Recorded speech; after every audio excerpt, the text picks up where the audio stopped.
P T I کا عمر ظہور اور جنگ لندن کے خلاف قانونی کارروائی کرنے کا اعلان۔ فواد چودھری کہتے ہیں عمر ظہور مفرور شخص ہے، منی لانڈرنگ کیس میں ناروے سے نکالا گیا، اس کے 4 بھائی جیل میں ہیں۔ عمر ظہور کا نام ECL سے نکالا گیا اور 1 ماہ بعد اس کا بیان آ گیا۔ عمران خان نے قانون کے مطابق گھڑی خریدی، زلفی بخاری بولے نواز شریف اور زرداری نے قانون کے خلاف گاڑیاں لیں۔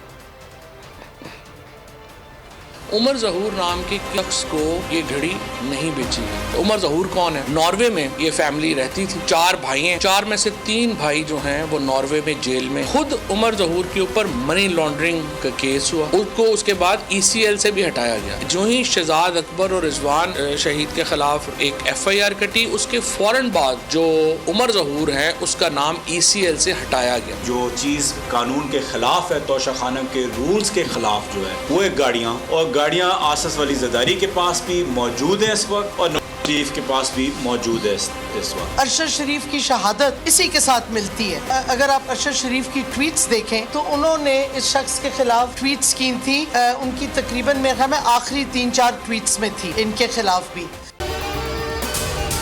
اگر آپ کو یہ ویڈیو پسند آئی ہے تو ہمارے چینل کو سبسکرائب کریں اور بیل آئیکن کو پریس کریں۔ بول نے ہمیشہ حق و صداقت کا ساتھ دیا، سچ کے ساتھ کھڑا رہا۔ ہم ہیں مثال ابر، مگر اس ہوا سے ہم ڈر کر سمٹ ہی جائیں گے، ایسے بھی ہم نے۔ بڑی مشکلات، بڑے بڑے چیلنجز ہے اس کی عادت ڈرا رہا ہے، میری فطرت ڈرا نہیں ہوں میں، اور یہ ایمان کی طاقت کی وجہ سے۔